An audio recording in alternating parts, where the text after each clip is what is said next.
Aujourd'hui, on se retrouve pour une autre vidéo et il y avait Jérôme qui me posait une question que j'ai trouvé intéressante d'y répondre.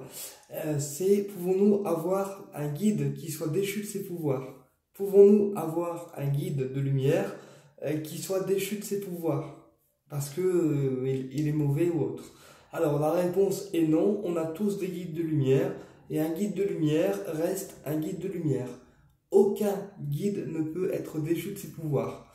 Maintenant, il est important de comprendre que dans l'astral, il y a une balance cosmique, c'est-à-dire on a le haut astral, donc les anges, les archanges, les guides et toutes les entités bienveillantes qui sont dans la 13e dimension. Et on a le bas astral, donc le mal, qui est plus dans le purgatoire, dans le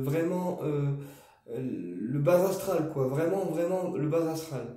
Donc le purgatoire, les abyssaux, etc. Donc on a une balance cosmique, on a le bien et on a le mal, d'accord? Donc il n'y a aucun guide qui peut être déchu de ses pouvoirs, mais c'est important de comprendre que cette balance cosmique, elle est présente finalement pour amener un équilibre. On a le bien, on a le mal. Comme chaque personne a une partie lumière et une partie sombre, et ben l'astral c'est pareil, il faut un équilibre pour les deux côtés. Qu'est-ce que je voulais vous dire aussi? Donc aucun guide ne peut être déchu de ses pouvoirs. Par contre, une entité du bas astral, si elle décide d'évoluer dans la lumière, elle peut évoluer dans la lumière. Et oui, parce qu'une entité du bas astral qui décide d'un coup de devenir un guide de lumière, elle le peut. Mais avant, il faut qu'elle purge sa peine dans l'astral. Et suivant ce qu'elle a fait dans sa vie, ou suivant pourquoi l'entité est présente, parce que chaque entité du bas astral est présente pour une raison, selon pourquoi l'entité est présente et ce qu'elle a fait aux personnes en mal avant de s'incarner en lumière, elle va en fait purger une peine dans l'astral qui est plus ou moins longue. Donc si c'est une grosse entité bien dégueulasse, ça prendra des années.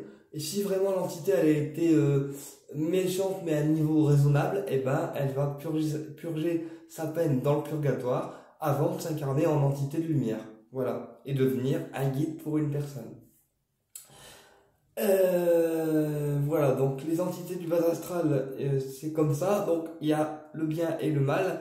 Et voilà, c'est une balance cosmique. C'est comme quand il y a trop de personnes qui font de la magie noire sur Terre, et ben ils se reprennent le karma. Parce que sur la Terre, il y a trop de mal, et du coup la Terre, elle se rééquilibre toute seule. Donc elle dégage le mal pour finalement amener au bien. Et préserver finalement les travailleurs de lumière.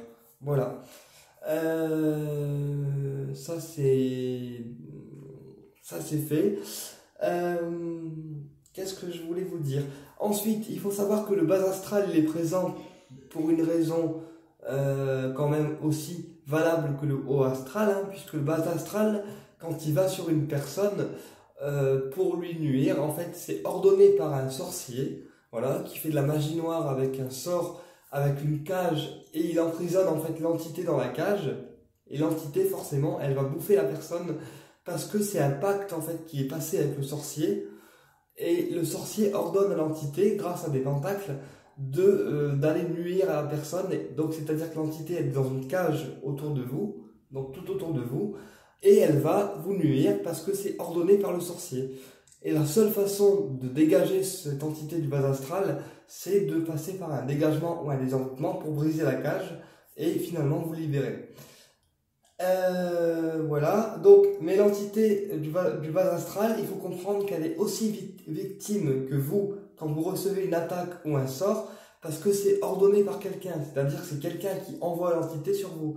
Donc l'entité, même si elle n'est pas contente de faire du mal sur vous, finalement, elle est autant victime que vous. Voilà, ça c'est un truc à comprendre.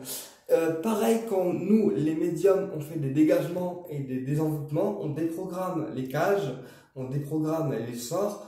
Par contre, l'entité du bas astral, forcément, elle n'est pas contente parce que les prières qu'on fait, les protocoles qu'on fait, ça les affaiblit en fait, hein, ils sont affaiblis complètement.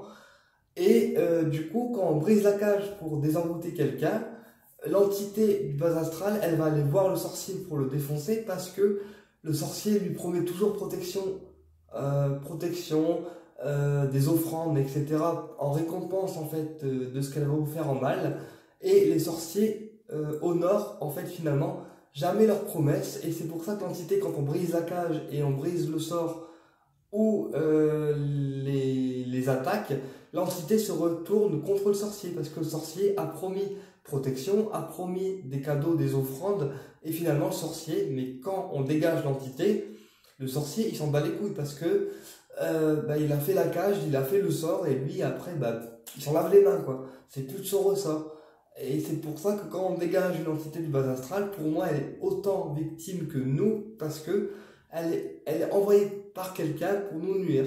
Voilà. Et donc, pour répondre à la question, donc, on ne peut pas avoir de guide déchu. Par contre, un guide du bas astral ou le bas astral peut devenir un guide de lumière s'il décide d'aller dans la lumière. Voilà. Bah écoutez, j'espère que cette vidéo vous a plu et je vous dis à très bientôt pour une prochaine vidéo. Au plaisir de vous retrouver.